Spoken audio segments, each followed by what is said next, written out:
Well, here we are, folks. Another Tuesday evening. Welcome, welcome. I hope everybody is good this Tuesday evening. Put the pre-show on just for a moment or two as we wind up to 8 p.m. Going to have an interesting conversation, even just me, of course, talking about household finances, property, all of those related things, and some of the broader economics as well, because it's all connected. All of these things are interrelated. It's like pulling on one string and then you sort of end up all over the place because everything's connected. So we'll get some of that covered tonight, hopefully. Doggies are here, sort of. Meteor is actually out of a basket, sitting just to the point where the camera can get to, but not much further. Meteor, of course, is they're sound asleep. They've had their food, so hopefully they'll be quiet through the show. Yes, I'm talking about you. There you go. Oh, she's going to go back in the basket now. She heard me. So there you go. Meteor is now back ensconced. Perfect. That looks so much neater, doesn't it? And for those who've not seen the studio before, this is the setup here. So we've got the various screens. I've got the multi-view up here. I've got the chat here. I've got the various presentation screens here. Of course, there's nobody coming in over Zoom tonight. And I'm controlling the whole system using some switches here, which are actually able to then move from show to show as I go on. So that's the story. I'm going to take the pre-show off now, and I'm going to start the show properly as we've hit the 8 p.m. watershed.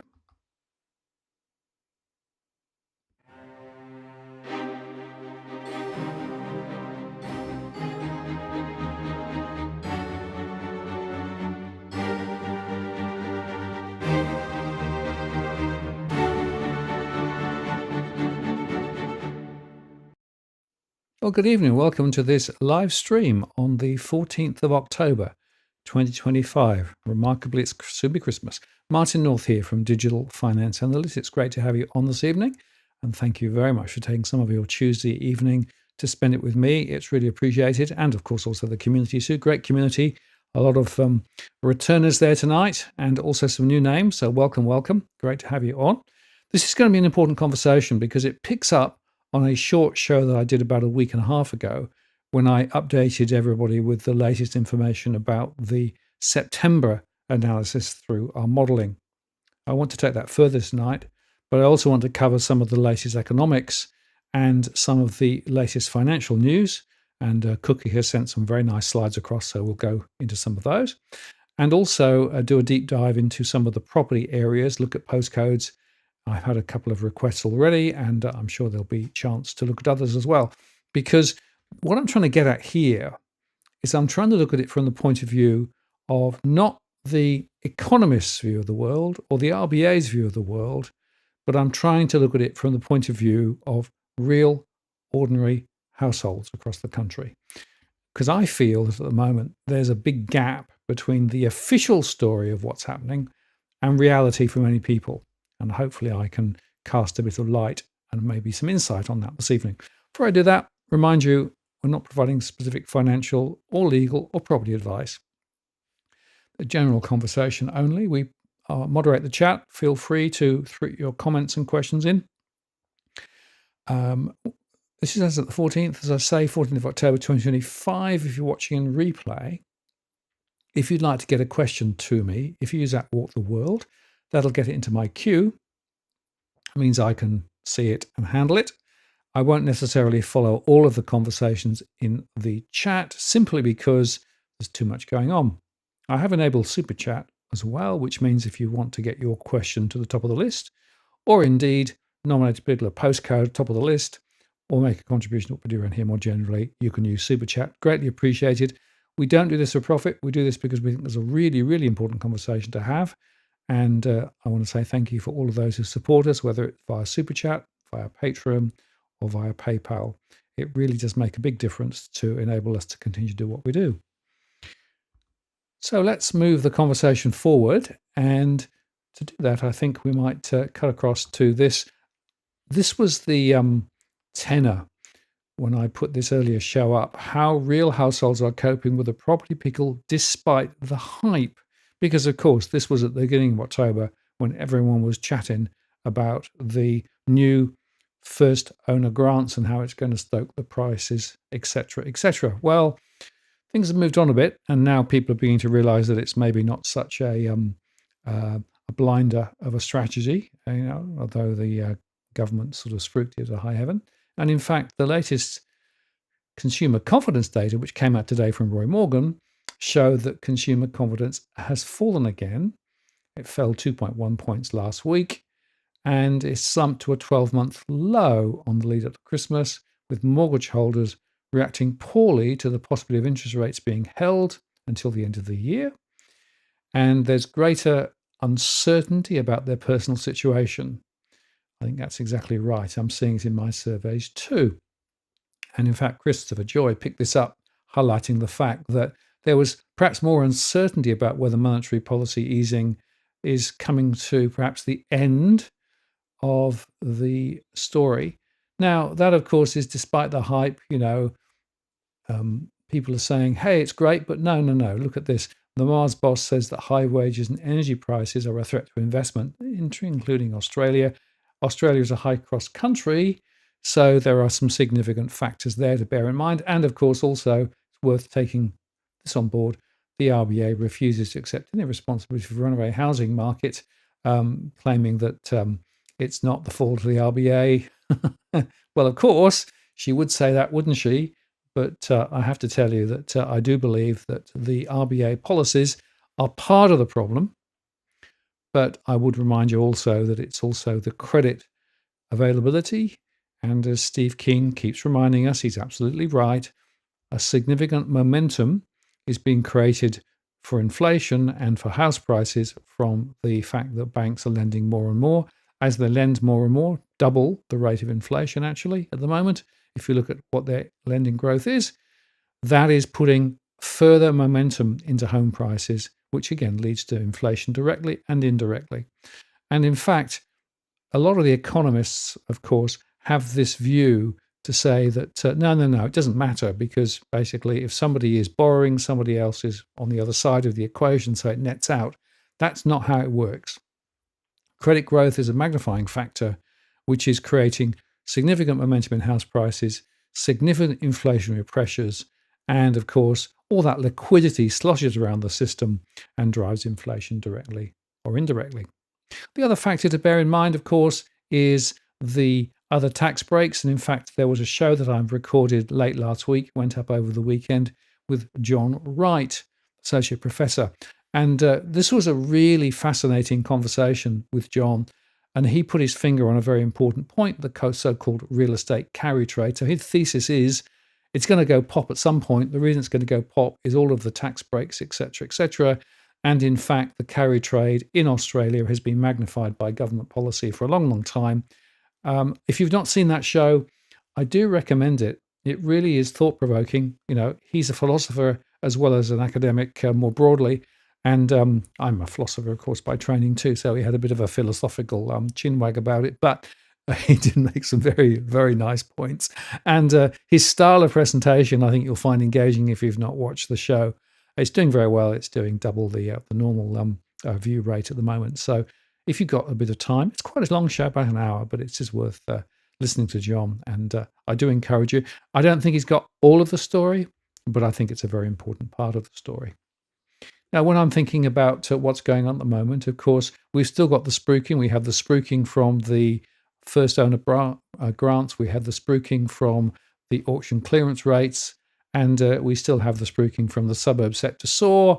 Here is another example: East Gardens and Zetland in the inner south and Rhodes in the inner west, all ranked top suburbs. And this is where the growth. Why? Because population growth and population density, and that's going to put a further candle under home prices. I would just say that there is a very important point here that they are making. Population growth is clearly one of the levers that's driving property prices. Demand supply is part of the story, but as John Wright said, it's not the major part possibly. But with that thought in mind, the fact that supply and demand is about, well, how many households need property? Well, guess what? The latest data from the ABS that came out today showed that the overseas arrivals and departures were up. And it's actually interesting. Short-term visitors up 14.3, short-term residents returning up 6, total arrivals up 9.3, total departures up 8.3. So you can see that the chart shows it's going up. And in fact, here's a couple of other analyses that shows that the net permanent and long-term arrivals, which is 3 months sum annualized, is up, wobbling around a bit. And of course, the ABS says, no, you can't use this data to actually proxy long-term migration, but they always used to. And the government elsewhere has said it's feasible to do it. And of course, Tarek Brooker went to town on this, showing that the net permanent and long-term arrivals year to August, well, for the year to August, net long-term and permanent arrivals into Australia were at the highest ever level.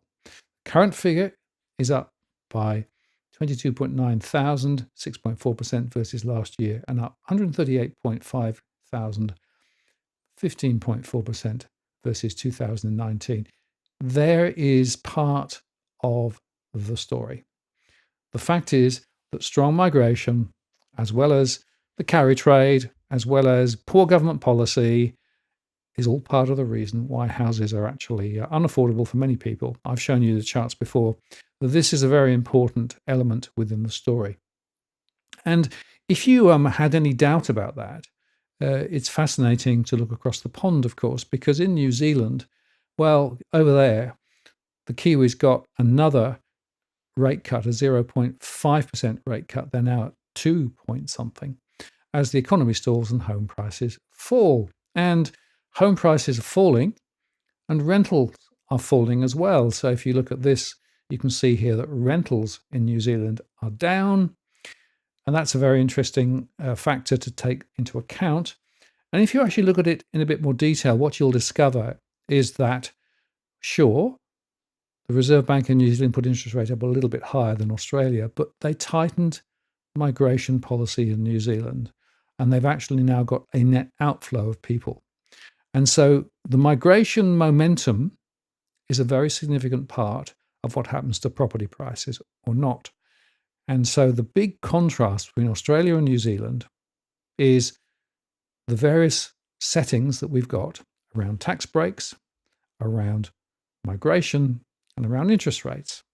And I do think it's quite interesting. Here's another angle on this.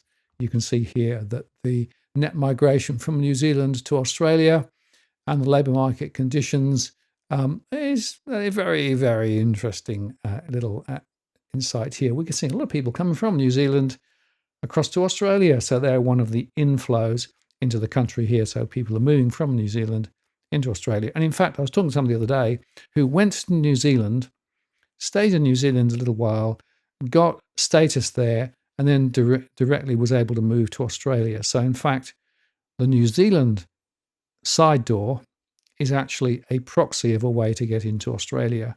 So that's another angle just to bear in mind. So I think that's something else that people need to take account of, and I think policy needs to change.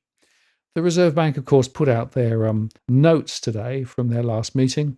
Quite interesting. The minutes of the Monetary Policy Board meeting from the 29th and 30th of September. Two really interesting takeaways. They noticed that riskier types of borrowing, such as high loan to value and high debt to income and interest-only lending, had not picked up. I'm not sure that's totally true, but that's what they say. And they also note that the APRA rules and regs have been pushing back on some of the higher lending. So this is a very important observation because it means that APRA is very unlikely to reduce the buffer, despite the fact that banks are pushing for them to do it.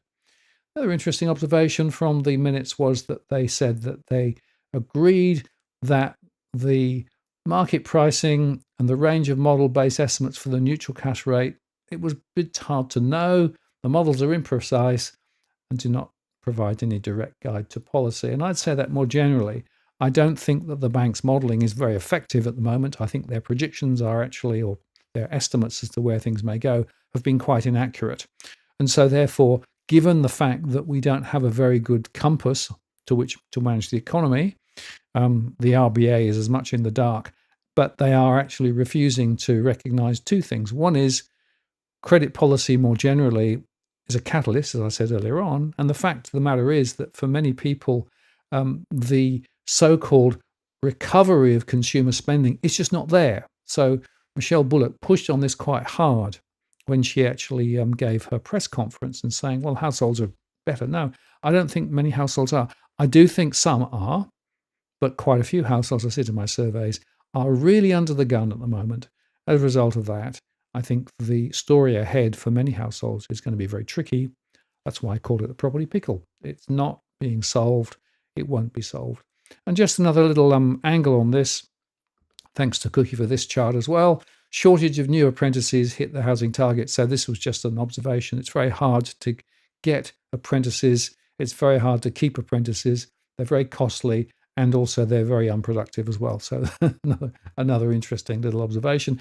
And of course, just to give you a little bit of a flavor as well, you've got the YIMBY-NIMBY issues. And fascinating to see that this particular Potts Point project brought the NIMBYs and the YIMBYs together to unite against another piece of development. But the fact is, we do have a very significant pressure on the household targets. The targets will not be built. We won't see the 1.2 million homes coming through. There's no way. We're well under it. And this is despite some of the strongest migration and some of the least productive construction around the world. In fact, it takes double the time and much more cost than previously just to build anything. So that's something else to bear in mind. Now, just as I go into the sort of broader market view and come to my property analysis shortly, I just want to highlight a few other really important angles, which are very relevant in terms of understanding the broader picture that we're actually operating within. Firstly, I'd like to highlight this. This is the cash crunch as Armaguard move to strike. You may not know this, but Armaguard is the only carrier of cash around, so they're very important in terms of actually providing the service to communities and banks and even other big retail institutions. And they've actually given Armaguard some support quite recently, and now Armaguard is threatening to strike. So if that happens, that could be pretty much a disaster, of course. Elsewhere, we had the superannuation cop-out. Headline, sanity prevailed. Business leaders welcome tax U-turn. Yes, it was a U-turn. Chalmers, of course, was forced to pony up this change in strategy whilst Albanese was away on holiday. And he tried to spin it, but he didn't spin it very well. And, this was quite good. The PM, not the Senate, drove the super back down. That's according to Phil Curry. And I showed this on the show yesterday with Edwin, this lovely little row cartoon. What's happened to your pants, Jim? They're being indexed. And that's very, very interesting. And the point is here, this term, Albanese had all the enthusiasm of a wet blanket towards Chalmers' post-election economic roundtable. And the PM's paw prints are now all over the super back down. Yes, it is a back down. It's also worth highlighting, I think, that the Senate fight isn't necessarily over. The Greens are actually condemning the new plans. But to my mind, the real critical win here was to move away from this concept of unrealized capital gains being taxed. If that had come in, that would have been the start of a horrible slippery slope, and it would have meant that potentially even property or assets held outside of superannuation could possibly have actually been caught later. So this is a really important victory at one level, and kudos to all those who made a fuss about it. We did our little bit, and glad to say. But there is a broader point here about the whole question of the way superannuation works. There are some who say, well, it's ridiculous putting so much money into superannuation when you're younger because you need it now rather than actually when you're older. On the other hand, other people say, no, superannuation is about providing security in old age. And yet, of course, many people discover that they've still got a mortgage as they go into retirement, and now they're having to think about drawing out on superannuation to pay their mortgage. So it still puts them on the government pension anyway. So it's a mess, frankly. And the idea of being forced to put such a high contribution into superannuation for so long seems to me to be problematic. But what was more problematic was the way that then the government thought, oh, whoopee, this is such a large pool, we want to actually start taxing it more. So they're going to get about 2 billion rather than about the 4 to 6 billion they were expecting. So that means they've got to find other routes for other tax cuts. No, other tax rises later. We won't get tax cuts. There's no way. We're going to get more tax rises. The government is relying more and more on tax take from individuals. And when I look at my households, this is a really important point, I look at net available disposable income. Many of the analyses that are done is looking at gross income. It doesn't work. You need to look at actually available income. And that's why when I look at my analysis, I come to a rather different point. Now, just more broadly, before we get into the specifics, it's worth highlighting, of course, that the story about the rare earth, very important to see the China's dominance. No surprise then that China's pulling the lever a bit. And it's interesting to see here that the cartoon, I thought, summarized it really well. I hold the cards, Trump says. No, the cards are made in China. That's really the point. A lot of manufacturing done in China, a lot of buying done in the US. So who's the winning? And of course, there's a lot of articles saying, well, it could actually pop the bubble. There was wobbles, of course, in the markets. Stock market dropped on Friday, moved a little bit up on Monday, and we'll see how it goes ahead. But I will just remind you, the stock market to M2 ratio in the US is the highest since the dot-com era, and we've still got the cross-linkage between the OpenAIs of this world and the NVIDIAs and the AMDs, and the latest was the deal with Broadcom, which was announced today. Very hard to work all of these relationships out. Here's another chart that tries to do it. But the fact of the matter is, all of this is creating cross-leverage. So in other words, you've got a lot of big tech companies with a lot of capital throwing money across to some of the AI startups who are not making much money yet. They're cross-investing one way, then the other. They're actually putting money back to buy more chips, to get more infrastructure, to buy more chips. So it's really very much a circular argument. It feels horribly to me like the worst of the dot-com bubble and the 2008 financial crisis, when, of course, everyone was cross-leveraged to each other. We're building the same edifice again, and it seems to me that we could well be in for a correction, although we'll see. This could go on for quite some time. And of course, the AI boom in the US is what's supporting the US economy dramatically as well. So it's all connected. Now, let me come back home and talk more about the Australian story. And as I get into the analysis here, I need to look at the rental story, because I've always said, and I come to it, the households who are under the most pressure in Australia are not mortgage holders generally. They're actually those in the rental sector. About 1/3 of households. It's a growing proportion of people. More people are renting for longer. More people are holding rental properties for the whole of their life and into retirement. That creates problems. So the Catality data that came out showed that the annual national rental growth momentum rose 4.3% over the year to September, up from a low of 3.4% seen in the 12 months to May. So it's rising. And you can see here that it's rising pretty much everywhere other than actually in Adelaide, where it was flat, Perth up 0.9, Brisbane up 1.2, Darwin up 4.2. And the annual growth rates here show that everywhere the rents have been rising. Now, this, of course, is asking rents. And as I always highlight, this is not the same as those who are in an existing rental property who are then asked to pay more. Many choose to now because the alternative is, well, problematic, which is why so many renters have huge financial pressures, as we'll see as we get into the data. And the story here is that this is going on at a time when the cost of living for many people are continuing to rise. Inflation is still much stronger than the officially reported inflation for many households. And so no surprise then in our surveys, we see a lot of people really struggling.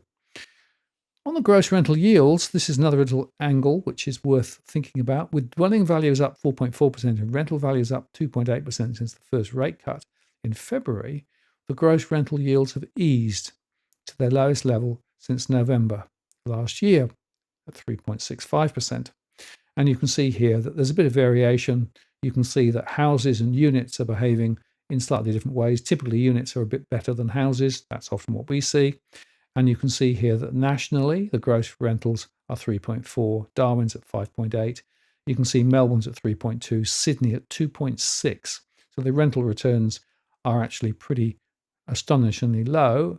It does vary, of course. And of course, the other point I'd like to make is that the gross rental yields don't really tell you much. I look at the net rental yields, which is actually not the combination of property price versus rental, which is what the gross is, but I look at the net investment yield, which is the yield actually physically generated from letting out a property compared to the costs of that property. That includes mortgages, that can include also things like paying agency fees and also other maintenance fees for the property. So That's the way I look at it. And when you look at that, there are more households than ever who are under negative returns for their investment property, which is interesting because at the moment we do have quite a few property investors coming back into the market just at the same time as we have other property investors selling. So I can't make a lot of sense of that. And I guess it depends on how you look at the numbers. Many property investors, frankly, don't understand how their property is really performing. They're betting on momentum in property price growth over the long term. Well, that may or may not happen, but the truth is on the way through, you're losing money on a cash flow basis. So this rental story is a really critical one, and this unit rents in Sydney hit a record high of $750 a week, according to one report. Another report making the point that if you pay rent for a year, that's almost equal to a house deposit. But of course, many people don't have the capacity to put a house deposit together because they can't service the mortgage. And rents are also up in regional areas across the place. And this is the other angle, of course. Those in the rental sector are actually struggling insofar that as they go into retirement, they have a real problem. It looks more like scrambled egg than a golden nest egg, simply because the cost of renting into retirement as your incomes get constrained means you cannot necessarily maintain living in that same property. Oh, and by the way, just for completeness, just bear in mind, global house prices were up higher in Australia on an index basis compared with the UK, US, Germany, Canada, and Switzerland. This was from the ABC. And as I highlighted recently, the values were up strongly. Again, it does vary by location, does vary by property type, but nevertheless, it does look as though all the various government initiatives, incentive programs, and the low interest rates combined are pushing prices up, plus, of course, the high migration. Oh, and by the way, the combined clearance rates, no, it's not in 70-something. If you do it properly, as SQM does, it's closer to 53%. And that's another thing to think about. When you think about property, you've got to look at the numbers right, not wrong.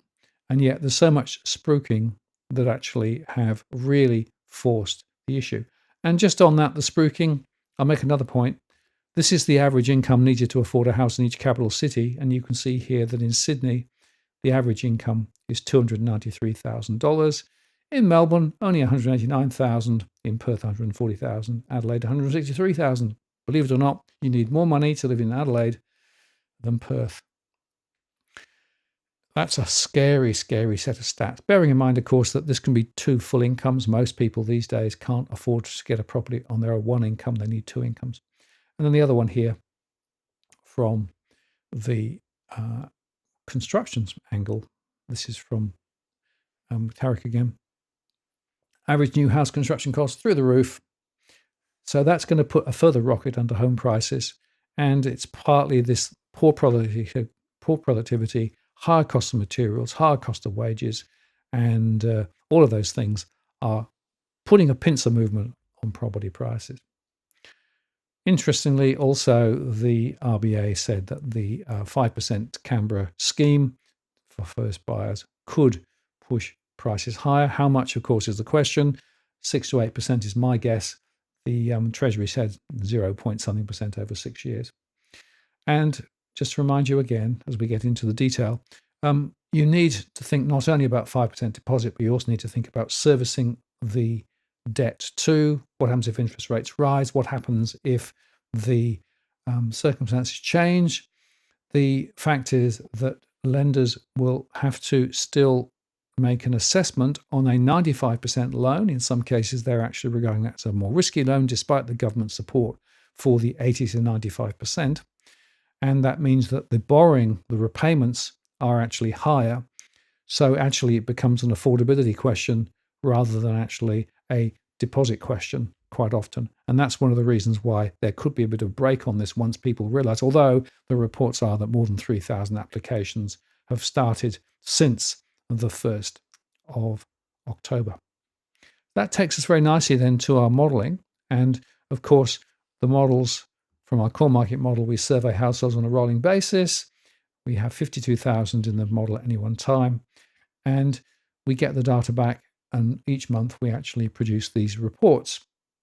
We slice and dice the data different ways, and we can also form a view about where things may go looking at our scenarios. Scenarios being a way of trying to think about the sensitivity. Now let's look at the data model in a bit more detail. We take the stress data, the trajectory and history data for prices, the buying and selling intentions, the migration data, economic and CPI data, bang it through the core market model, run it through the scenarios, and then we can look at the postcode level, relative to region, state, and all Australia level, and then form a view as to what may happen in terms of things like prices, etc., etc. Now, this is a very important thing that we do, I think, because it tries to get down to a more granular level and tries to get into the minds of households. We look at it from a rounded perspective, not just on the mortgage bit or the rent bit. We look at the overall finances of households, money in, money out. And from there, we can then form a view of what's really going on. There's almost nobody else doing this in Australia. And I think that the insights that we have are pretty important. I would make the point that the HILDA data, which some people quote, is delayed by 2 to 3 years and is also skewed. It doesn't take sufficient weight of new migrants in their modelling. They do concede that, interestingly. So there's almost no comparable data elsewhere. And interestingly, the RBA relies on HILDA and also on their mortgage security data pools, which is, of course, by definition, mortgages written under particular circumstances for securitization. So they're not necessarily aggregate very well to the total picture. So I'm of the view that a lot of the top-down information that's shared is missing the point. And of course, the banks, who are still extending and pretending, are very keen to allow people to borrow for longer, go interest only if they get into difficulty, because what they don't want to show is rising delinquency. So there is a little bit of doublethink going on here, I think, in the story. Now, just as I go into this, bit of an advert. Apologies for those who've heard it before, but I always try to put it in the show. We do offer a one-to-one service. If you're interested in having a conversation about a particular suburb, we can do that. This is a very important conversation because it gets into the granularity. I share the particular data. It's not financial advice, but it's my data looking down at the postcode level or at a suburb within a postcode. And we can look at the stress, the home price, the trend data, and form a view of sensitivity as to where things might go based on our sensitivity modeling. It's a conversation about an hour by Zoom or phone. And there is a cost involved simply because there's a lot of work, 6 or 7 hours of my time to put it all together. I normally try and reach out to estate agents and get the broad information in as well. And if you're interested, we can have a conversation 3 to 5 weeks away. Spaces are limited. Contact me via the blog. Links are below if you're interested in having that conversation. And I would make the point that I'm very busy at the moment. I'm having a lot of people, 3 different cohorts. The first-time buyers trying to actually figure out what to do. They're actually very interesting. Some property investors who are actually struggling to know whether the investment property landscape is likely to actually benefit them into the future or not, or whether they should get out. And the third is interesting. I've had quite a few people who are not in Australia, but are looking to come back to Australia or buy in Australia. And so some of these international conversations are actually very interesting because these are people with more money to buy. So they're not just first-time buyers, they're buying up the scale and they're trying to understand the dynamics. And so they find it quite helpful to get into the detail. So if you're interested, contact me via the blog and we can have a conversation. Now let's move into the stress conversation then. So just to be clear, I use cash flow, money in, money out. There are lots of other different definitions, from 30% of income or taxable income or underwriting metrics, but no, we use cash flow. And simply, really, if households have more outgoings, excluding one-off discretionary items and income, we define them as stressed. If they've got a mortgage, they're mortgage stress. If they're renting, they're in rental stress. And investors with cash flow pressures are also caught. We can see them as well. We can look at the data at the total financial stress down at a postcode level. And that means that we look at it both in percentage terms, how many households as a count, and how many households as a percentage. The latter, the count, is probably the better because it's the rule of big numbers, I think, but we can also look at the percentages too. And this is the RBA chart from some time back, which I love. It really just brings it home very nicely, showing the fact that, there are budget pressures initially. Households are in mild financial stress. Many people muddle through this for many years, but eventually could risk missing payments as the intensification of financial stress moves into that zone, and then ultimately could even go insolvent later. But this insolvency journey from budget pressures This is a 3 to 5 year journey quite often. It takes a long time, and quite often people sort of stay around in this middle ground or in this budget pressures. But the point is, these budget pressures don't go away at the moment. They're not going away. There are still households struggling here. And so whilst there might be so-called mild stress rather than severe stress, the truth is that it can really hurt households, relationships, and the finances of households. And quite often people get more loans, try and refinance, try and double down, talk to their bank, but doesn't necessarily solve the problem. So that's the spectrum of household financial stress. This is probably one of the most important charts the RBA ever produced. And it really does make the point that you need to be looking early. You need to be looking at the mild end of the story, not the insolvency end. And I'll make the point that the financial stability report that came out very recently was all about insolvency levels are relatively low. Well, of course they're low. Why? Because the banks have bent over backwards to support households through this part of the cycle. And yet, I showed earlier on, household financial confidence not very strong.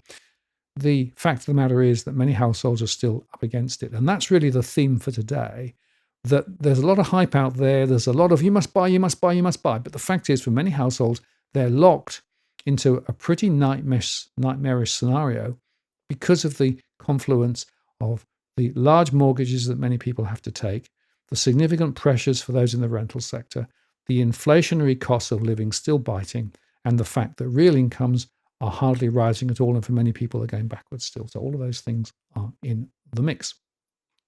Which then takes us to the results. So this is a quick recap of what I said the other day. So at the end of September, we had 74.6% of those in the rental sector in stress. That's still very high, down very slightly. That's because some of the lower income earners did get a bit of a pay rise through the recent cycle, but not very much, and the cost of living still rising. The fact is that mortgage stress is still very high, just under 50% at 49.9%, compared with February 2024 COVID at 32.9%. So something dramatic has changed. Oh, and by the way, the debt to income ratio is still high, 184.4, but that's a bit messed because it covers all households, whether they're actually renting or whether they're actually borrowing or whether they hold a property outright. So it doesn't really tell you the full story. The truth is debt to income ratios 6, 7, 8, 9 times for many households. This is the data for September. In yellow, where stress is higher than last month. In blue, where it's dropped. And you can see there that in the Northern Territory and South Australia, mortgage stress was up. It eased back slightly in most of the other states, but still at 49.9%, which is more than 1.8 million households with cash flow pressures. In the rental sector, it rose in New South Wales, South Australia, and Western Australia. And it did ease back slightly in the other states, but that's still more than 2.3 million households with cash flow pressures in the rental sector. Investor stress was stronger in the ACT, Northern Territory, South Australia, Victoria, and Western Australia. And that means that about 500,000 investors are having difficulty. And overall financial stress is up in Northern Territory, South Australia, Western Australia. 47.1% of all households are in financial stress, and that is more than 4.7 million households of the more than 10 million that we've got. So that's the headline story. And unfortunately, this is the story that nobody really wants to talk about because, of course, what that means is that you've got roughly 50% of households okay, but 50% struggling, and it's not equally spread. And that's the point. Now, when you say equally spread, as I do, it's worth noting that from a cohort perspective, you can look at it through my different segmentation here. And what's fascinating is that when you do that, you can see that higher mortgage stress can be found among younger families. There were a lot of first-time buyers, about 286,000. In terms of rental stress, it's spread quite broadly, as you can see here. But it is interesting that the first-generation migrants, what I call the multicultural establishment group, at 82.7%, actually is the biggest group. So they have a lot of rental stress. Stressed investors are concentrated more in the more wealthy cohorts because they have more properties, but quite often some of their properties are not performing. And overall, the financial stress, you can see that it's quite broadly spread. And you can see there that the young growing family at 67.8% has the highest. And that means that more than 500,000 households in this cohort are actually in difficulty at the moment. That's a really important observation. Not equally spread, but it's not just youngsters. It's not just those buying their first property. It's through the spectrum, and even some more affluent households are still struggling at the moment. Now, let's go on then to look at where some of this information takes us. We can look at it at a postcode level. And to do that, I'm just going to summarize the postcodes. You can see here that 6065, Wanneroo, Liverpool 2170, and Campbelltown at the top of the list. Then Toowoomba, Narre Warren, Camden in New South Wales, Berwick and Harkaway, Ballarat, and Pakenham and Roxburgh Park in Victoria, Riverstone in New South Wales, Tarnet in Victoria, and Cranbourne in Victoria. A lot of these are high growth corridors. A lot of these are a lot of new builds, a lot of first time buyers, a lot of people who've actually moved there from overseas and gone straight into the home and land packages. That's where a lot of the pressure is.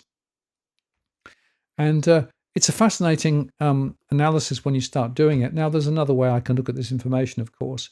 And one of the things we might do now is look at our mapping, because we can also look at the same information using our maps. And if we do that, we can see some quite interesting differences in different parts of the country. So if I bring that one up, that's the map. So this is now looking around the postcode 2000 initially, and you can see here the counts of stress, with blue being the lowest and the yellow and the orange being the higher. And as we pull out, you can see here that there are pockets close in, like Bondi and Paddington and Randwick, where there is a little bit of a higher count. But as we go out and to the west, we start to see some of the higher counts there too. And what I always talk about here as the ring of fire, Liverpool, of course, jumps out immediately as being a very significant one, Blacktown as well, and then further up there as well. And you can see that there are significant areas where there are large numbers of households who are actually in difficulty. So it tends to be in some of those western suburbs of Sydney where a lot of the stress is. Now, we can also do the same if we look at Melbourne, for example. And if we look at Melbourne and start there in the middle of Melbourne 3000 and then pull out, it's a bit of a similar story. There are belts where the mortgage pressures are very high, not uniformly spread, but there are some areas where it's quite significant.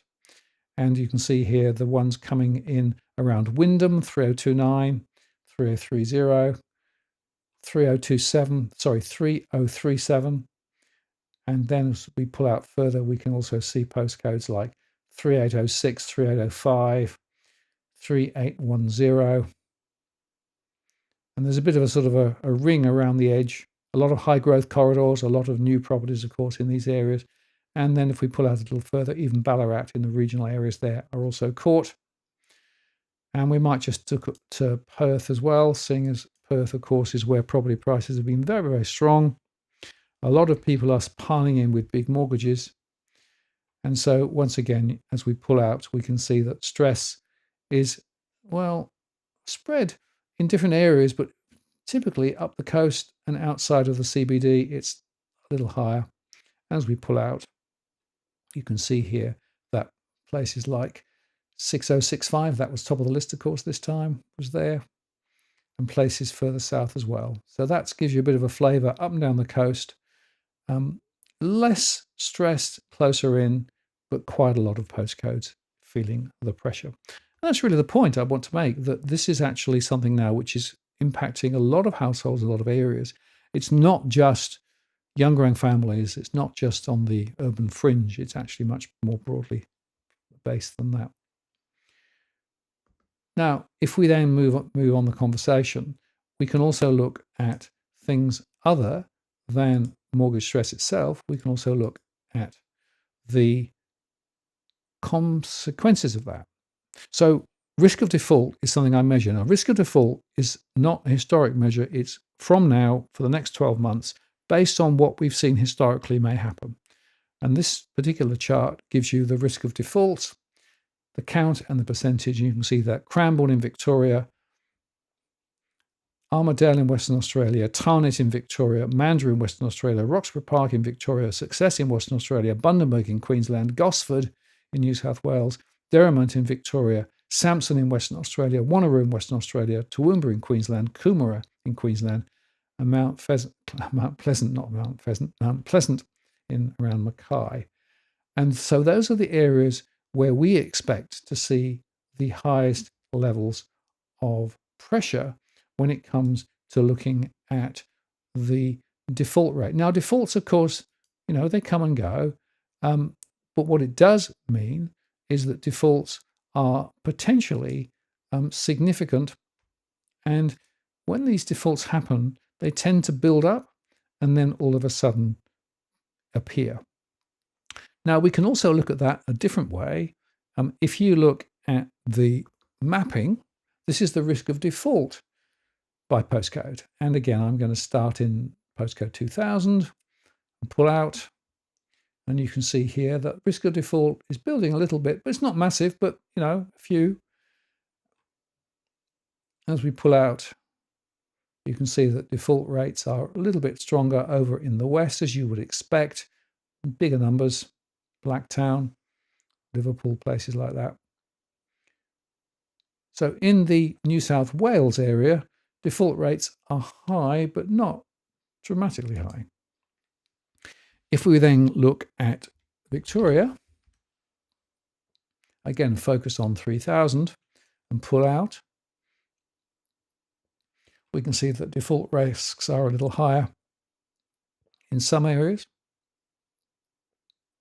And you can start to see there that over in the west, Wyndham, again, 3029, is an area where there are significantly higher risk of defaults. And up north, 3064, you can see there, and then down towards Frankston, in that area, 3977. So those are hotspots. And it's interesting, if you look at property price dynamics in some of these hotspots, they are already weaker. So that's a bit of a predictor of what may happen. If we were to look in Brisbane,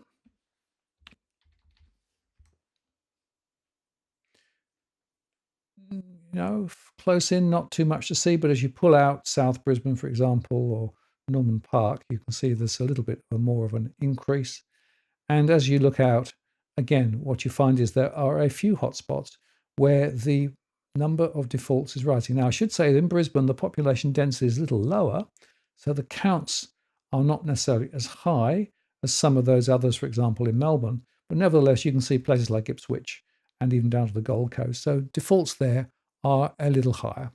And bearing in mind I'm looking ahead, which means that it's prediction, not actually fact at the moment, maybe interest rates will get cut, although I'm not sure they will. Maybe household incomes will recover. I'm not sure they will. Maybe house prices will fall. I'm not sure they will. So this suggests to me that the default story is really important, and it's a real predictor potentially of more pressure ahead. So now let's look at rental stress. So rental stress, Melbourne, postcode 3000 is at the top of the list with more than 15,000. Then we have Liverpool, Toowoomba, Southport, Tarneit, Westmead in New South Wales, Mount Druitt in New South Wales, Campbelltown, Zetland in New South Wales. So there's a bunch of New South Wales areas. Ipswich up in Queensland, Parramatta in New South Wales, Coomera in Queensland, Gosford in New South Wales, and Bundaberg in Queensland. And all of that is where we have the significant rental pressures. Now, I will remind you again, what I'm looking at here is not the market asking of rent, but I'm looking at the true rent that people actually were paying. And that's a very important difference when you look at this analysis compared with what a lot of the other reports are, who just take the market view. And we can also then cross back and look at the mapping for the stress. We're starting at postcode 2000. And again, I'll just highlight that this is actually now rental stress, and the same coding, the darker colors and the reds and oranges are actually the more severe stress. And you can see here that there is more pressure in and around the centre of Sydney when you actually look at this. And in places like Waterloo, a lot of people are in mortgage stress, and are in rental stress. Up in the north area there, Narrabeen, places like that, and Greenwich, as well as Bondi. So the point I want to make about the rental stress story is you still have the hotspots over in the west, like Liverpool, but you've also got other hotspots closer in, and that puts the pressure on a lot of people at the moment. But I just want to highlight that the rental stress story is actually relatively high in many of the suburban postcodes in and around Sydney. Now, this isn't being told sufficiently well in the mainstream. And I'd also make the point, speaking to some of the financial counsellors as I do, is that they're finding more and more people in the rental sector are coming to them to try and get advice as to what to do. So this is the sleeping problem. This is the problem created by high migration, by lack of supply, and all the other factors that we've been talking about. And we can also just look down in Melbourne as well. Centre of Melbourne, Victoria, 3,000. Yep, red hot. And you can see there that Richmond is also registered as a very strong area of rental stress. And we can pull out and we can see similar stories in other areas too. Again, over in the west, if you look at the Wyndham and beyond, 3029, it does seem to be a hotspot. 3030, Point Cook. As we pull out further, same problems. Greater Dandenong, seeing it 3175. And so there are some really significant hotspots. Frankston that way, where people are really up against it. And even Ballarat is also recording significant rental stress. So this is a really important story. Again, I have to highlight the fact I am frustrated by the fact that the reporting that's done on this is not at all adequate. It does need to be done better, and it needs to focus on the true impact of real households rather than the story of, well, the mortgage side, which gets a lot of focus. The rental story hardly gets focus, and I think that's disgraceful. Bearing in mind, 1/3 of households are renting, and it's growing as a proportion of total. Now, final look at the data here, looking at financial stress. So that's the aggregate. So I've taken rental stress, mortgage stress, investor stress, and put it together to create the financial stress picture. And when I do that, this is the story. So Toowoomba is at the top of the list with more than 27,000 or 56% of households in Toowoomba under financial pressure. Then Liverpool, 2170, Campbelltown, 2560, Tarnit in Victoria, 3029, Cranbourne in Victoria, 3977, Centre of Melbourne, Ipswich, postcode 4305, Mount Druitt in New South Wales, 2770, Ballarat, 3350, Roxburgh Park, 3064, Wanneroon in Western Australia, 6065, Point Cook and Werribee, 3030, Southport, 4215 in Queensland, Blacktown in New South Wales, and Camden in New South Wales. So high growth corridors, and also a couple of regional areas there too. And I just want to highlight the fact that the percentages here are relatively high. So we're talking 56% or 69% or 77%. These are big proportions of households who are in financial difficulty. And again, it's not getting the adequate coverage that it should, because this is the true state of many households. And again, I get frustrated when we get these aggregate stories, but those stories don't tell the full picture because they're not going granular enough. And you can talk about average price growth or average rental growth, but for many households, they are being absolutely squeezed. And just to sort of complete the picture, we can look at the mapping for that too. And the mapping here shows that the story around 2000 is that we've got quite a lot of financial stress. Waterloo is a particular area. Lane Cove, Wollstonecraft, up on the North Shore there, are all finding a problem. And as we pull out, even areas in like Mossman and Randwick and Bondi, well, there are a lot of households who are in some difficulty. But of course, over in the West, guess what? We're seeing places like Liverpool and Blacktown absolutely on the map, as you would expect. As we pull out, you can see the same old story. And this is unfortunately the truth, the reality for many households. They are really up against it and continuing so. This is a long-term problem. This isn't just something which has happened in the last 6 months. And the longer it goes on, the more difficult people are going to be in. Quite often what they do is grab more loans and use buy now, pay later to try and get by, but it doesn't necessarily solve the problem. Now we can look at the same story in the centre of Victoria. Same story too. A lot of mortgage stress in the centre of town. As we pull out, similar problems in a lot of areas, a lot of yellows. And then Wyndham, Wyndham's coming again. And not surprising, 3030 is there too. That's a hotspot area. 3064, and then a lot of areas down to along here. Casey, Frankston as well, and Ballarat's there too. So that's where a lot of the pressure is. And there are all sorts of consequences of this. If you actually look at the rates of crime, there's a very significant correlation between higher levels of financial stress and higher levels of crime. No surprise there. And I do some mapping with regard to police statistics and what I'm doing here. And there is a strong correlation. And there's also a suggestion as well that these higher levels of financial pressure will actually then have an impact on property prices and other things in the area. So there are consequences. And if you look at things like social dysfunction, household breakup, they are actually higher in these areas too. And when I talk to those financial counsellors, they often will associate relationship breakdown, financial hardship, and household just falling apart. It's all part of the same story. So this is a real big deal. And again, I don't think it gets the focus that it should. Now, just in terms of our scenarios, we of course run scenarios too, which gives us sensitivities because, of course, ahead policies might change, they might not change. The thing about scenarios is they are ways of exploring different futures. They're not predictions, they're not forecasts. They are just simply showing you what could happen from today if these things happened. We run three. The first one is the Goldilocks zone, where you get further rate cuts later this year. I think it's unlikely now, bearing in mind what we're saying. We don't get a recession in Australia, we get lower migration, and we get booms from first-time buyers. So that's the Goldilocks zone.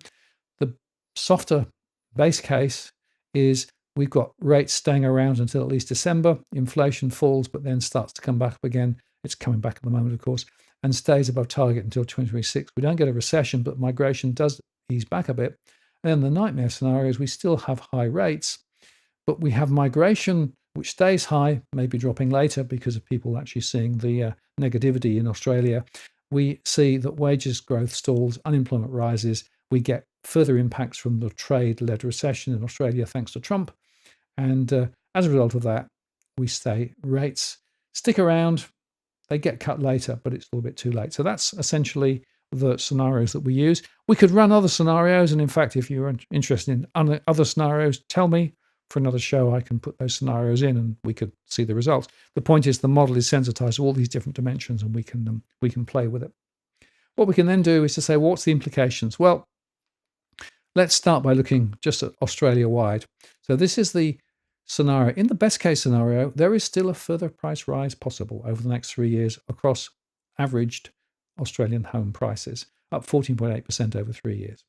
The base case is a sideways move, hardly any move at all. The worst case is a fall, and that's looking about 20% fall. Units will tend to follow on. They will tend to move quite similarly, but perhaps not fall quite as hard when, in fact, things move, if they move southwards. But there are significant variations. If you look at ACT, for example, ACT, best case 7%. They've not had such a good run. There's a fall of 8% if, in fact, we get the base case scenario, and a further fall down to 27% if, in fact, we get the worst case scenario. And again, sensitivities suggest that units follow on, probably not fall quite as much. ACT home prices are really interesting to watch. Small area, but they are not really moving anything like what we've seen elsewhere. But if you then take another example, New South Wales scenario as well, you could see 12% increase over 3 years. Base case down 2% or 22% in the worst case scenario. And units potentially would follow on. In the next one, the Northern Territory, very small sample, and I would make the point, NT is so small, it's not almost statistically relevant, and yet we do see significant rises ahead. We're already seeing some of that. And 22% or 7.5% possible, a fall in the worst case scenario. And then if we look at another one, Queensland, again, significant rises, 18% over 3 years, a 3% or 4% rise in the base case and a fall of 15% in the worst case, units following on again. Whereas in South Australia, very strong rises still possible, 21% over 3 years, 6% in the base case and down 13% in the worst case scenario, units following on, moving relatively similarly. In Tasmania, less of a growth momentum, maybe 7% over 3 years, a fall of 7% in the base case and 27% in the worst case. And if you look at the scenario with regard to units, it's somewhat similar. And then Victoria, small rise, 10% best case, a fall of 4% in the base case and down 24% in the worst case, units following on. And Western Australia, well, guess what? 19% rise over the next 3 years. Base case, 4.4%, worst case down 15%. And small movements, but similar movements when it comes to looking at the scenarios for units. So that gives you a bit of a sensitivity at the moment. I do update them every month, and it shows you the very significant impact that we can get. Now, what we can now do is look in some more detail at specific postcodes. And of course, I do have my postcode engine online, and I just need to switch it to the, where are we?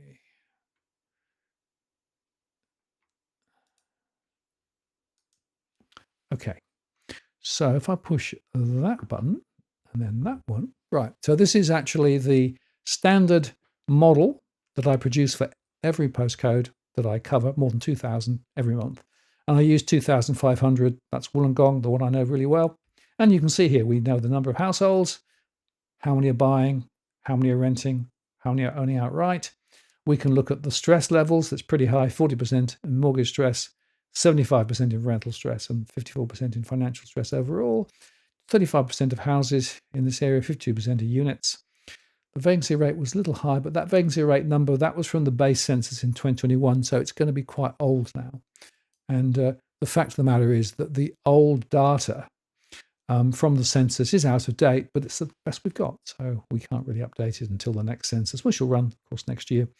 We've got the people ratio. So this is about 2, which is showing that there are some individuals and some couples, not that many families. We've got the gross and net investment yields. So the gross investment yield is still 3.3. Net investment yield is minus 1.4. People are underwater from an investment perspective. We look at the taxable income from the ATO in tax year 22-23 at around 90,000. The census data from 21 said 84,000. Disposable monthly income just over 6,000. 40% going on the mortgage. 32% going on the typical rental. And from a scenario perspective, you can see here that the best case is a rise of 11% for houses. Base case a small fall, and the worst case, a significant fall, units following on. So that is the way we do our modeling. And we can look at all of the postcodes, not on the show, of course, it would take too long to go through all the postcodes, but we can look at a few postcodes and get a bit of a sense of what might be going on. Now, actually, I did have a request before the show for McLean, postcode 2463. And what that enabled me to do was to look at the price trends. I can't do the price trends real time. It takes too long to pull the information out of the modeling. So I can only do it if I get enough notice in advance. But this is quite an interesting case study. So we might look at 2463 and just have a little bit of a go at understanding what was going on. So 2463, if I go to one, there you go. 2463, McLean in the North Coast. It's got 3,500 households there, half own outright, a third are borrowing, and around 20% are renting. Mortgage stress is quite high at 61%. There's a lot of rental stress, and a bit of investor stress. So overall, 44% of households are in financial stress. Now, that financial stress metric is quite important because it actually has an impact on our scenarios when we model them. You can see it's mostly houses, 92%, very small number of units, and we'll see that in the other statistics. Quite high vacancy rates. It's probably second homes and Airbnb and those things. Gross investment yield is 3.4. Net investment yield is minus 1.2% here, so they're underwater. The average taxable from the ATO was 73,000. It was a lot lower in the census, but that gives a disposable monthly of around $4,000, with around 45% going on the mortgage, 1,820, or 42%, 1,692, going on the typical rent. And scenarios are best case scenario up 6.8%, base case a fall of 8.1%, and the worst case 27.8% for houses. Now, if we then cross back and look at the data, this is actually fascinating because this is actually the median price data for McLean. And you can see here that in 2016, the median price for a house was $285,000. It shot up in 2017. It shot up in 2021 and 2022, but then dropped in 2023, small rise in 24, and a fall in 2025. And at the moment, it's 619,000. And if you look carefully, you can see here the trend is since 2022, it's pretty much gone sideways. So that is not what a lot of people would say has happened, but that is actually what has happened according to the median home price. This is for house. If you look at unit, very small number of units, but again, it's fascinating to see 288,000 in 2016, 469,000 now. But look, it's all happened in 2021. Massive, massive rise. That was, of course, because of the government incentive. That was all of the tax support post-COVID. And a lot of people wanted to actually go and buy there. So you can see that that is really the story. Beyond that, not a lot has happened. So it is really fascinating when you start looking at the granular information. You get a very different perspective than you do when you look at the aggregate data, as many people will do. And when you see the high level top-down information, you are being deceived. It is not the truth. So this is a much more granular way of thinking about what's going on, a much more interesting, but also much more worrisome view because it gets into the heads of real households. And many households, well, they are continuing to struggle. Now, if I look at the chat here, I can see we've had a few people. That's very good. McLean, you've done it again. Very good. Yep. That's right. I'm going to go and look over the chat now and just pick up a few of the comments. And I see there are a few people asking for postcodes, so we'll cover those in just a second. Cookie does make the point. Yes, mass migration pumping worked well for Canada and New Zealand. Well, when they took it away, of course, it is pretty remarkable. Theo says we're in Frankston. Yep. I wonder what it's like on the ground there. And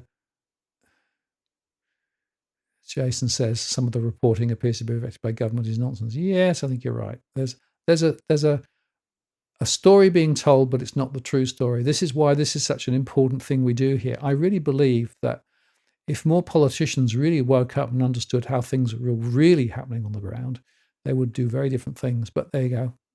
Now, we've got one here, 4680. Let's put that one in. So that is Barney Point in the district of Fitzroy. And that's in Queensland, of course. So let me just cut across to the screen. Okay. And I'm going to take you off so you can see the whole thing. Okay, so this is 21,700 households. 24% own outright, 39% are borrowing. That's a high number, and 36% are renting. So you can tell a lot by those statistics. 14% in mortgage stress, 69% in rental stress, some financial stress as well. You can see here that 84% of the properties are houses. We've got a 2.2% people ratio, so that's some families I'd suggest in there. 12.4% vacancy rate, so possibly some second homes and Airbnb in there as well. Gross investment yield is 4.4. The net investment yield is just 0. So you're neither losing nor making money. Taxable income, according to the ATO, 98,000. The census said $90,000. That gives a disposable monthly around $6,100, with 31% going on the mortgage at $1,966 and 22.2% at $1,371 a month going on the typical rent. From a scenario perspective, significant growth is possible in the best case scenario up 19%. The base case is up 4% over 3 years. The worst case, a fall of 14% over 3 years. Okay, so let's have a look. There's another one here from Samuel. 4560. This is Nambour. 14,900 households. A third own outright. 41% are borrowing, a big number there. 25% renting. 47% in mortgage stress. That's 2,900 households there. 92% in rental stress, more than 3,400. And 47% in financial stress overall, more than 7,000 households. 80% of houses, small number of other property types there. Lower vacancy rate. Gross investment yield 4.3. Net investment yield is negative, minus 0.2%. So many of the investors up in Queensland, they might think they're doing well, but are they?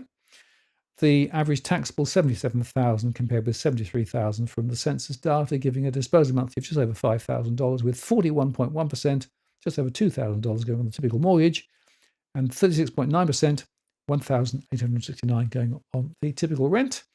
And you can see here that 13% over 3 years, best case scenario rise for houses, a small fall, base case, and a small significant fall, worst case. Okay. Co-op New Zealand 1 asks for 2153.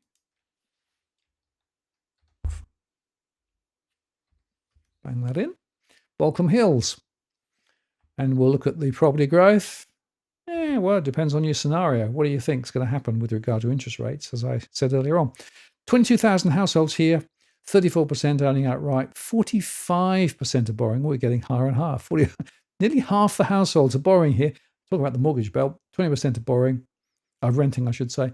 29% in mortgage stress, but that's nearly 3,000 households. A lot of rental stress there, and some financial stress overall, 39%. 75% of houses, some units and types of property there. People ratio is very high, so a lot of households. Vacancy rate's 5.5%. Gross investment yield is 3.5%. The net investment yield is minus 0.5%.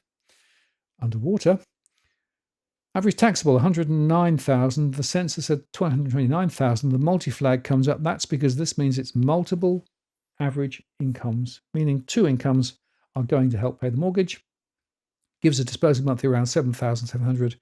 42.9% go on the typical mortgage at more than $3,000, 3,300 actually, and 34.9 or $2,691 going on the typical rent.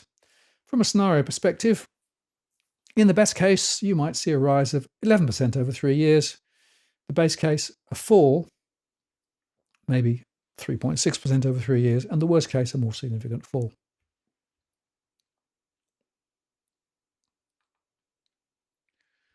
Okay, another one, 3844.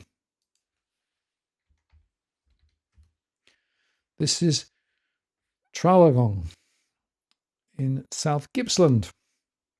13,000 households. 36% owning outright, 40% are borrowing, 23% are renting, 77% in mortgage stress, 76% in rental stress, bit of investor stress, but more than half in financial stress. That's one of the highest we've seen. 87% of houses here. People ratios on the higher side, so probably some families. The vacancy rate was around 8%.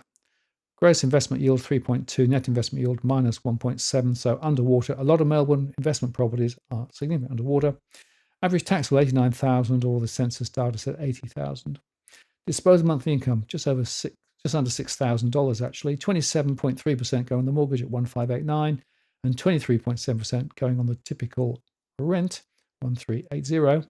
From a scenario perspective, in the best case, very slow, sluggish growth, 3.1% over 3 years.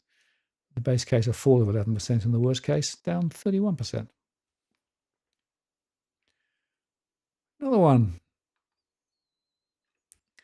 Postcode 2099. DY, 17,000 households here, 27% owning outright, 34% borrowing, 37% are renting, 24% in mortgage stress, 80% in rental stress, more than 5,300, and some investor stress too, 53% in financial stress, one of the higher ones we've seen. 39% of houses, 53% of units. The vacancy rate's 6.6, so that'll be some Airbnb and second homes and things as well. Gross investment yield 3.5, net investment yield minus 1.4%. Average taxable 109,000, household census at 113,000. Gives a disposal monthly of just over 7,000 with 45.8% going on the typical mortgage, 3240, that's very high, and 38.8%, 2740 going on the typical rent. Looking at the data on price scenarios, best case up 10% over 3 years, base case a fall 4.7% over 3 years, and the worst case down 24% over 3 years.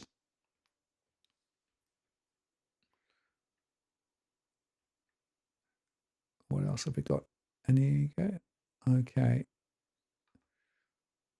Armadale 2350. That was one saying, have you missed much? You've missed quite a lot, actually. Go back and replay. It's a lot we've discussed.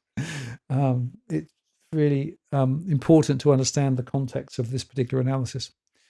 Okay, Armadale up in Tamworth, 10,600 households, 34.5% owning outright, 30% borrowing, 35% renting, 83% in mortgage stress, 93% in rental stress, a lot of financial stress, 62% overall. That's a biggie. 83% of houses. Vacancy rate's quite high, maybe some second homes and things in there as well. Gross investment yield is 3.2. Net investment yield is minus 0.7%. Average taxable, 83,000. Census said 75,000. Disposal monthly, 5,600 with 32.1% going on the mortgage and 25.8% going on the typical rent.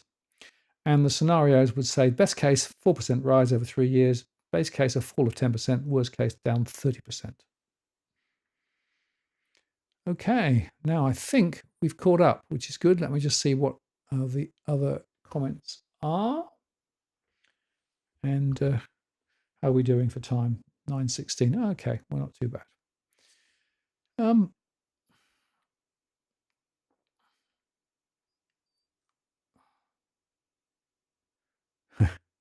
Just having a little look at what's going on. Cookie Boy asked for 2577. We'll put that one in. That is Robertson on the south coast. Let me put that back up.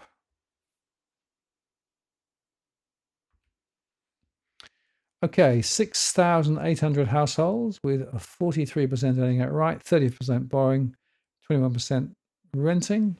A lot of mortgage and rental stress there, 58% overall in difficulty. Mostly houses, 91.6%. And you can see here we've got quite high vacancy rates. That could be second homes, I suspect, as well. 3.1% is the gross investment yield, positive net investment yield, so just slightly positive. That's the first I think we've seen tonight. 98,000 is the typical ATO in individual. 86,000 was the census data from 2021. Giving a disposal monthly around 6,300 with 37.9% going on typical mortgage, $2,405 a month, and 31.4% at $1,993 going on the typical rent. Scenarios. Best case scenario up 3%, base case a fall of 12%, worst case a fall of 32%. So that gives you that one. Sparkit asked for a Western Australian postcode. Jolly good.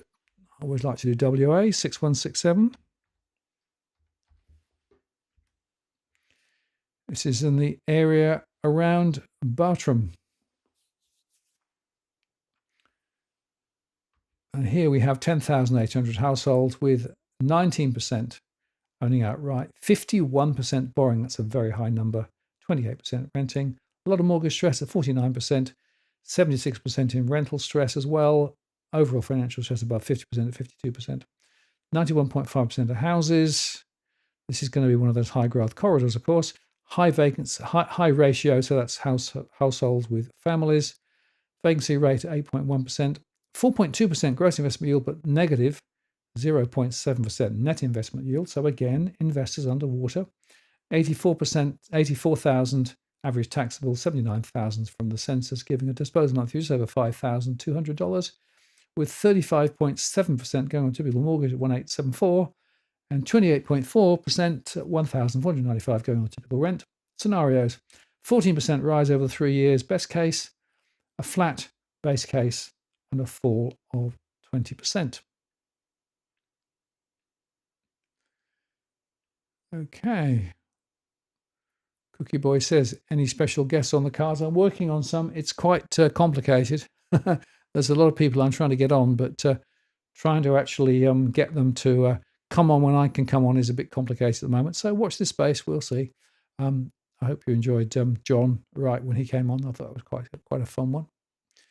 And yeah, what else can I comment on here in the chat?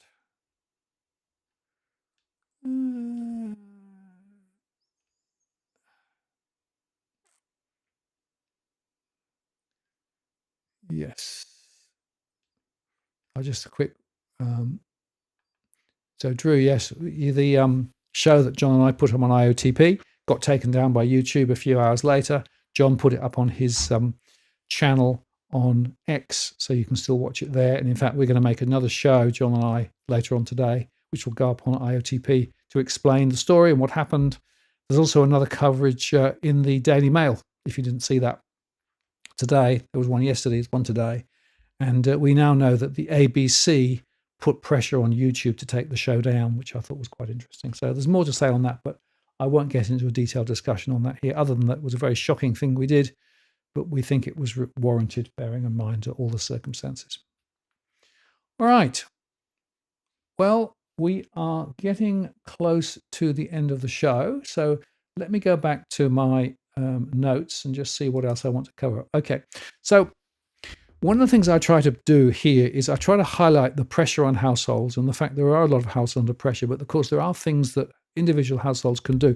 Now, if you have a mortgage and you're in financial pressure, of course you can go to the bank and you can talk to them about restructuring and refinancing, and they may well do something. What I'm finding is that quite a few people are unsuccessful in their conversation with their bank, but others are. And what they'll tend to do is extend the term of the loan and perhaps go interest only for a period of time. But of course, that means you end up paying more interest to the bank for a longer period of time. And it also shows from my research that when you go that restructuring route, unless you change your financial behavior, it doesn't necessarily solve anything. It just kicks the can down the road a bit, which means the bank can then say, well, that loan isn't in default at the moment or under duress at the moment, so we don't have to report it.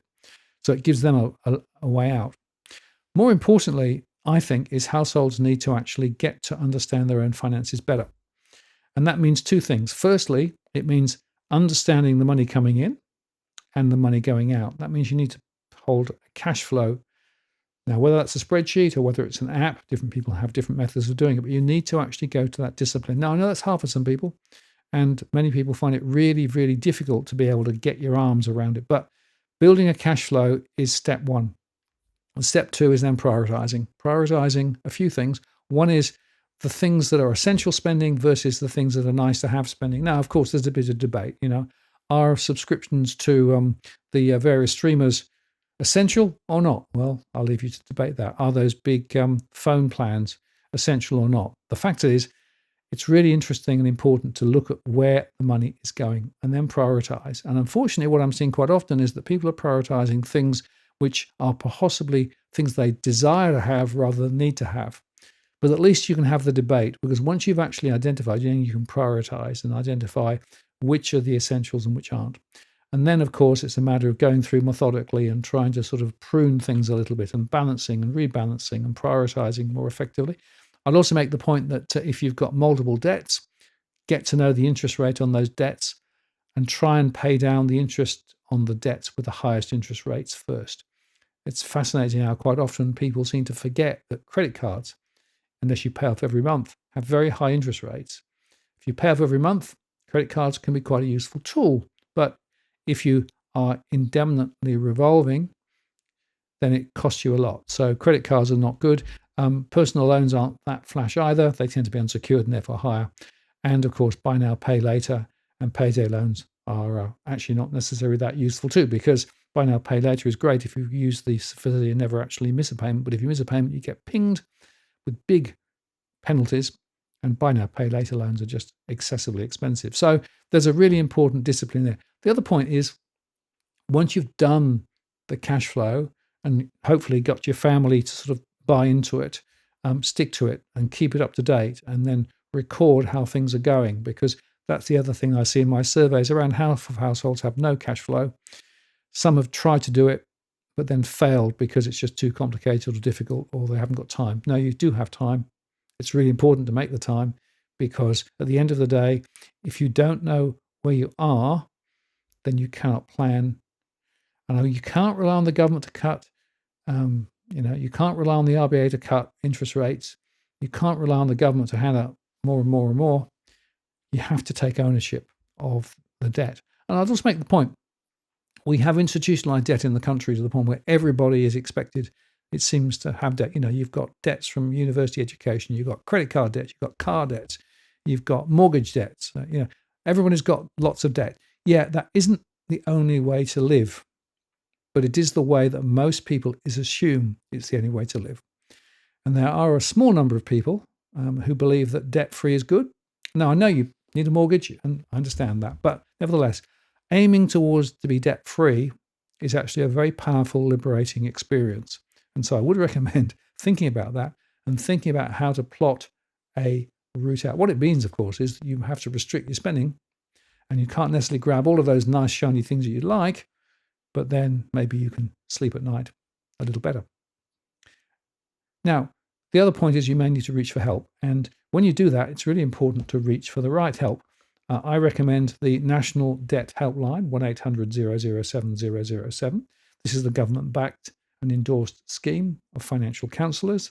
They are very busy, much busier than previously, although the Reserve Bank said that they hadn't seen continued growth. Well, talk to the bank counsellors I've spoken to. Yes, they have. They've seen continued growth in demand. Anyway, you can speak with them, and effectively they can help and they can make suggestions. It's really important here to not just Google debt help or something, because there are a lot of fly-by-nights out there who will charge you for advice and will charge you for making arrangements with potential debtors.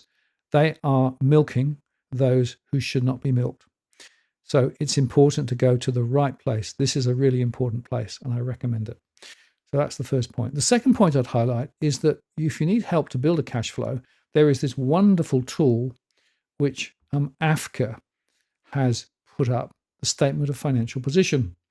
And this is a tool where you can put in your household income and living expenses and details about property and other assets and the debts, and also can shape a proposal as to what you're going to do about it. You can use this to help when you go to a counsellor, or indeed when you speak to your bank or your other lender. So it's a really useful tool. It's online, it's available. Go across to AFCA's website and you can download it, because it's really important that you take ownership of this. It's not something that you can solve just by saying, the government will solve it. No, they won't. Or the RBA will cut interest rates. Well, they may not. And with everything that is going on at the moment, it's a matter of taking ownership, I think, of financial position. Now, I know that's tough for many people, but it's something that I think is really, really important. And frankly, even those up the income scale, to my mind, could benefit from doing it. I see a lot of more affluent households who are absolutely struggling, and they've got no hope of getting out of it unless they take a more disciplined approach. Jason, thank you so much for the super chat. Really appreciate it. Thank you for that. And it really does help to cover the costs. So thank you once again. And as I come to the end of the show, I will just say that for those who are interested, if you want to get hold of the full set of information, you can do it via Patreon. We do have these various support levels on Patreon. And if you'd like to support me generally, you can. There are different membership levels there. Thank you for those who support us. But specifically, this is $50 a month plus GST. You can get access to the more than 2,000 postcode analysis that we do. And that gives you that one-page summary for each of those postcodes, which means you can spot where there are opportunities, possibly where the grant or net rental returns are better, or indeed where the price trends might be moving as well. So that's one form of access to information. Also, if you go to walktheworld.com.au, you can find information about the Walk the World world, including our collaboration with Nucleus Wealth. And of course, we also have a blog. At the blog, you can contact me direct at the blog there. There's a little contact point down the bottom.